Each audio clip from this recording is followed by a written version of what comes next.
So let's start the interrupt structure of 8085. I have already asked you to download this diagram. It is available on the internet. So this is the interrupt structure of 8085, and as I have already discussed that trap is a non-maskable interrupt, and it is both level triggered as well as edge triggered, whereas RST 7.5 is only edge triggered. RST 6.5, 5.5 and INTR, these three are level triggered interrupt. You can see an AND gate which is connected to all the interrupts. So you have an AND gate here. Okay, so we have four AND gates, one for RST 7.5, for RST 6.5, 5.5 and for INTR. Trap doesn't require this gate. Now you see that these three AND gates have three inputs. One is coming from the interrupt itself. The second one is coming from this small box called M7.5, and the third one is actually the output from this SR flip-flop. So each of the three AND gates have three inputs. One input is directly from the interrupt. Second input is from the small box called M7.5, and the third one is coming from this SR flip-flop. Now, for an interrupt to be recognized, this output of the AND gate should be 1. Similarly, the output of this AND gate should also be 1. Same here. So for the interrupt to be recognized, the output of the AND gate must be 1. Now, the output of the AND gate depends on what are the inputs. So first of all, what is the first input? The interrupt themselves. So if there is an interrupt, then only there is a chance that the output of the AND gate will be high. If there is no interrupt, whatever the value of this and this are, this doesn't matter. The output will be 0. So there must be an interrupt. This is the first condition. Next, the second one, that is the M that you see here. M7.5, M6.5 and M5.5. M here means masking. That means if the value of this input is 1, then what happens? You can see a small bubble here at the input side of the AND gate.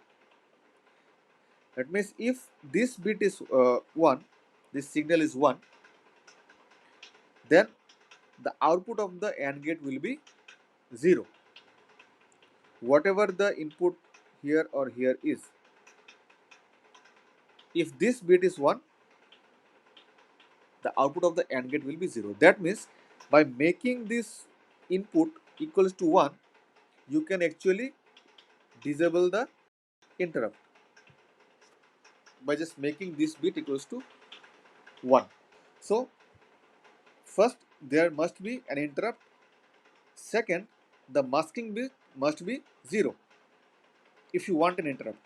Third one is coming from the SR flip-flop. Okay, so if the S input is 1, output will also be 1. If EI is 1, then the output of the SR flip-flop will be 1. So that means you must enable the interrupts by writing this EI instruction. For an interrupt to be recognized, there must be an interrupt. The interrupt should not be masked, that is, it should not be disabled, the specific interrupt, and the EI should be 1. That is, before this, you must execute the EI instruction. Now, actually, what EI does, it enables all the interrupts except trap. But there is a provision that you can individually enable or disable RST 7.5, RST 6.5, and RST 5.5. We shall see it later how it is done. But you can individually disable or you can individually enable RST 7.5, 6.5, and 5.5. But if you only write EI, then all the interrupts will be enabled. If you only write DI, all the interrupts will be disabled. Now let's move to the D flip flop here at the top. So if D input is 1, the output will be 1. If D input is 0, the output will be 0. But you also see that this flip flop has a clear input here. If this clear input is somehow 0,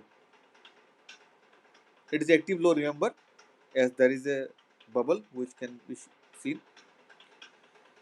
If somehow this clear input is 0 or low, then Q will be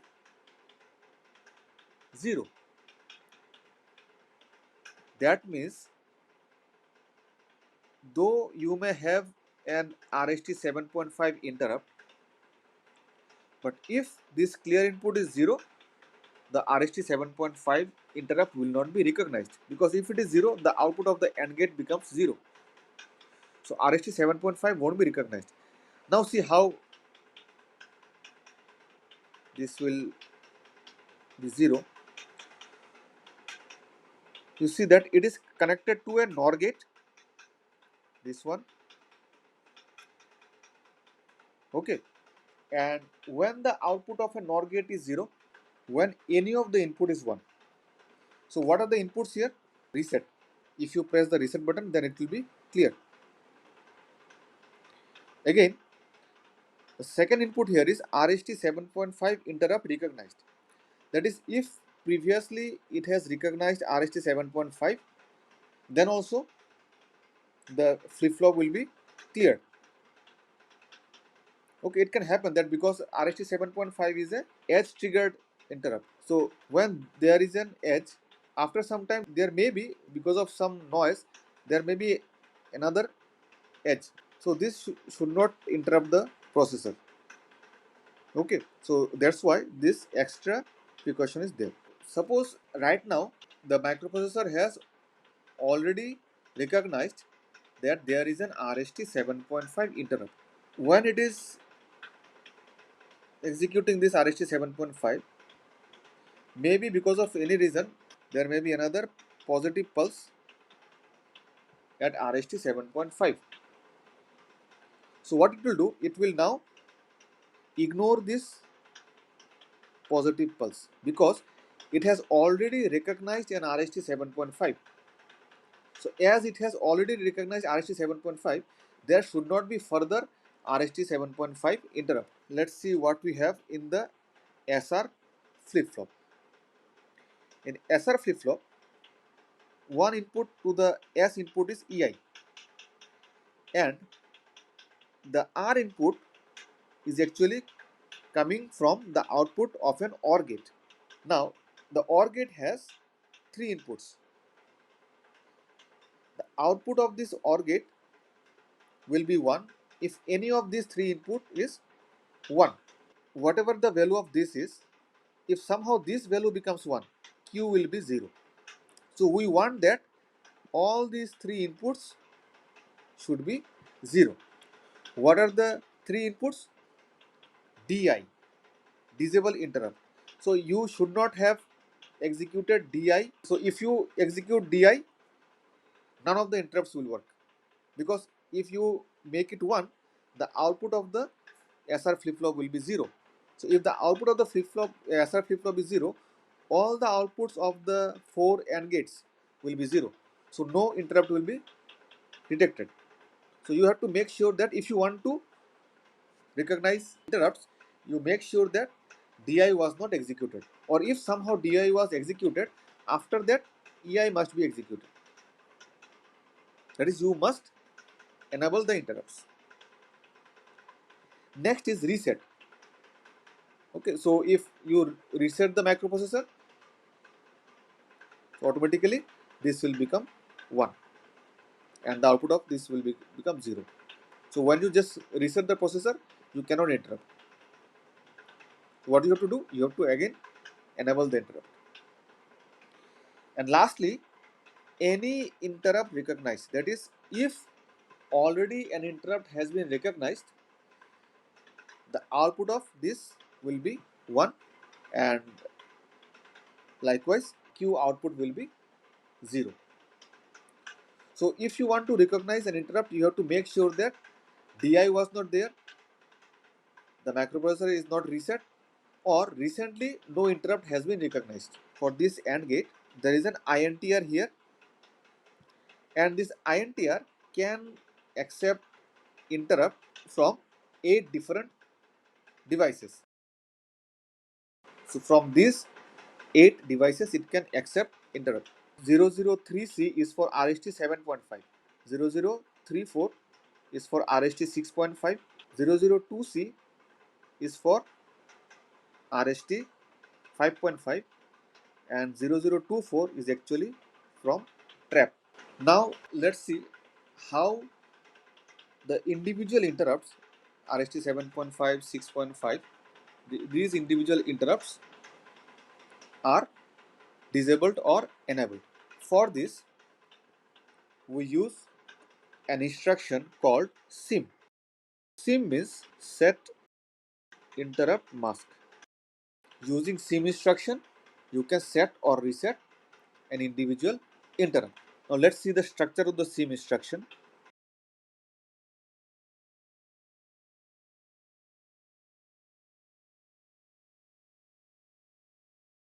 Let's see the last 3 bits, M7.5, M6.5 and M7.5.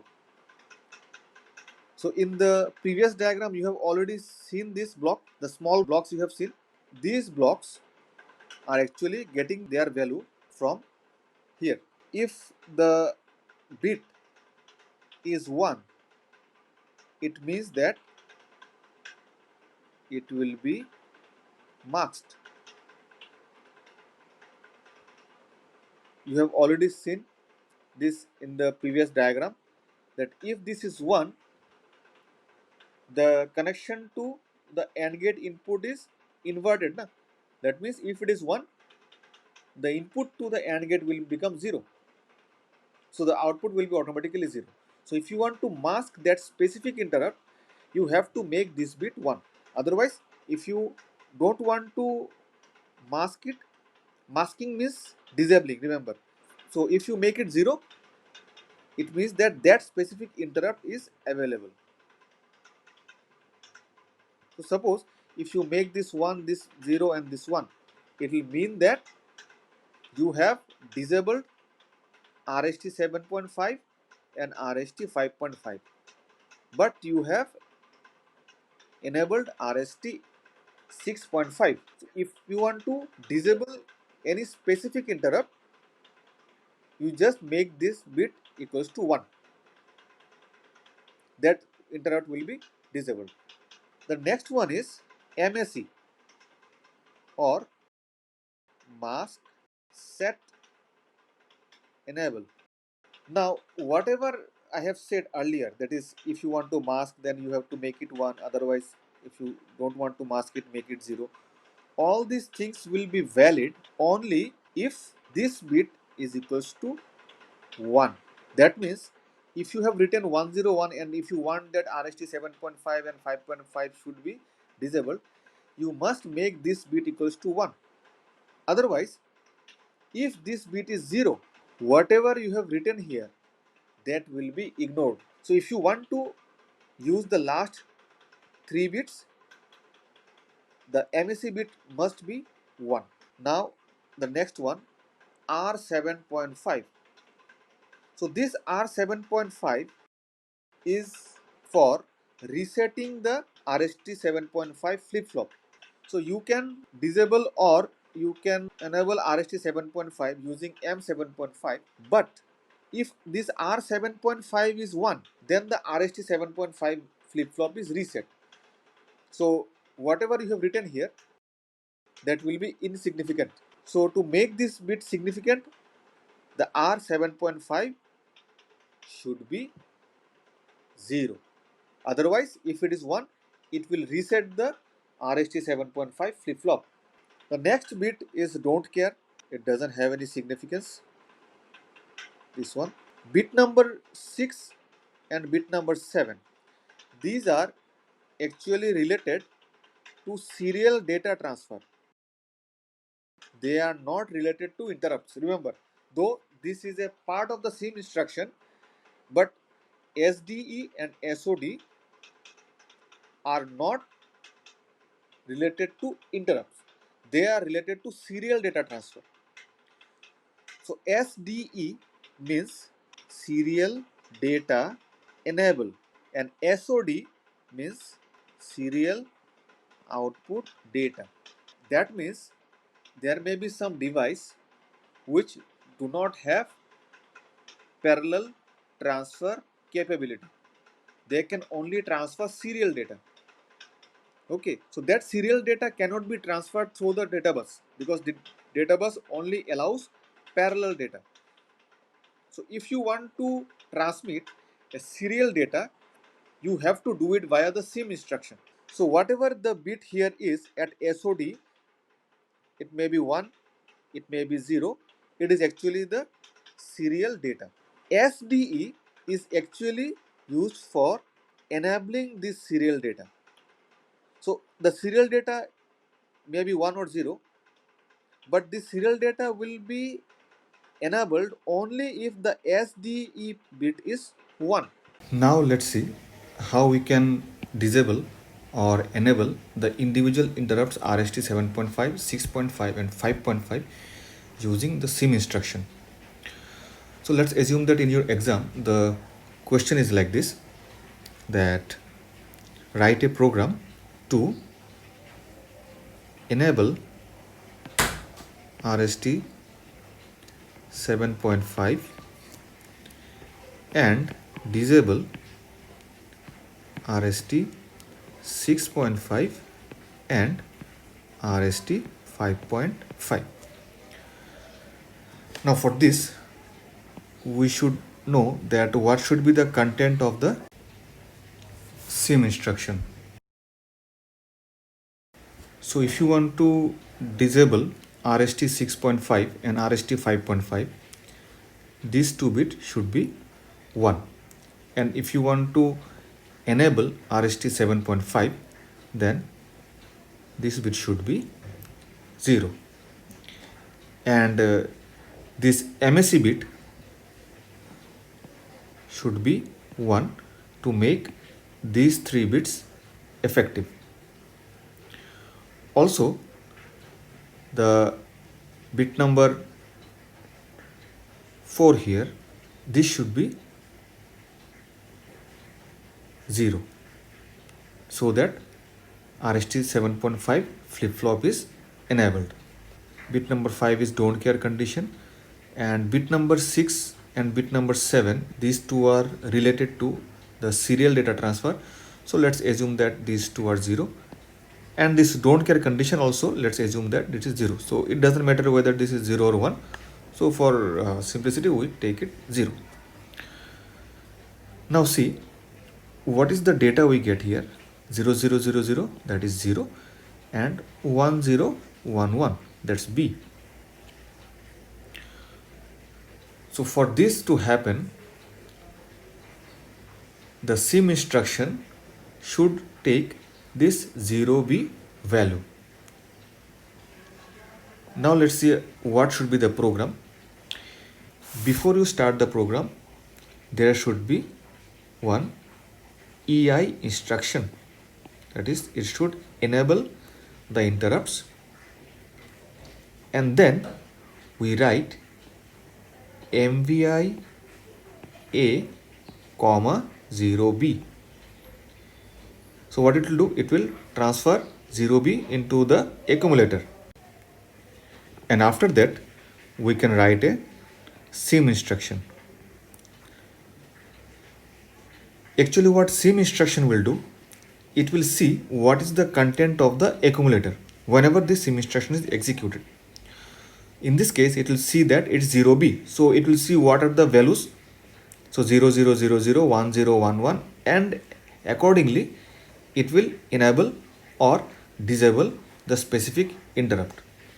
So the small boxes that we have seen, the M boxes, M7.5, M6.5 and M5.5 in the interrupt structure of 8085, those small boxes actually take the values from these 3 bits. So as we have already seen from the diagram that if it is 1, then the interrupt will be disabled.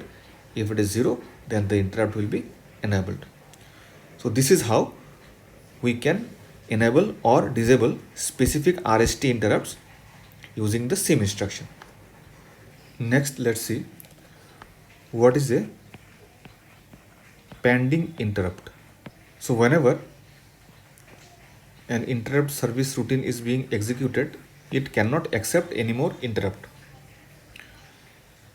So there is a mechanism by which we can see which are the pending interrupts which are to be serviced. That can be done using an RIM instruction. So using a RIM instruction, you can read the status of the interrupt and see whether there is a pending interrupt or not. So let's see the structure of the RIM instruction.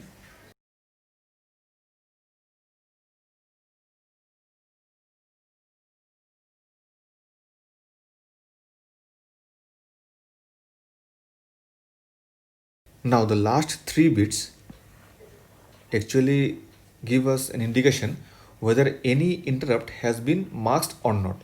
So if any one of the bit is 1, so suppose this bit is 1, then it will mean that RST 7.5 was masked or disabled. Or suppose if this bit is 0, D1, then it means that RST 6.5 was enabled. This IE bit tells us whether the interrupt were enabled or not. So whether EI instruction was executed or not. Now D4, D5 and D6, this bit actually tell us whether any interrupt is pending or not. Let's assume that D5 is 1. So it will mean that RST 6.5 is pending. Similarly, for D4 and D6 also, we can see that whether any interrupt is pending or not. And the last bit, D7, is actually for serial input data or serial data input. This bit actually tells us what is the value of the serial input data. So as we have already mentioned that for serial data transfer, there are 2 pins that are involved. One is SID, another one is SOD. So serial output data, we have already seen how it works in combination with SIM instruction. SID pin is used for accepting serial input data. So if at the SID pin the value is 1, this value will become 1. If at the SID pin the value is 0, then this value will become 0. This is the format of RIM instruction. Remember, this RIM is used for seeing the status of the interrupts. So what we will do, we will use the RIM instruction. So whenever RIM instruction is used, the status of the interrupts are copied into the accumulator. Let's assume that after the RIM instruction, the accumulator has the value 54. So the binary of this 54 is. So from this information, we can conclude that RST 5.5 and RST 6.5 were enabled. RST 7.5 was disabled. The enable interrupt was not executed. RST 5.5 and RST 7.5 are pending. RST 6.5 is not pending, and the serial input data pin has a value 0. So this is how the RIM instruction works. So in this class, we have seen how the SIM and RIM instructions work, and also how the interrupt structure of 8085 works.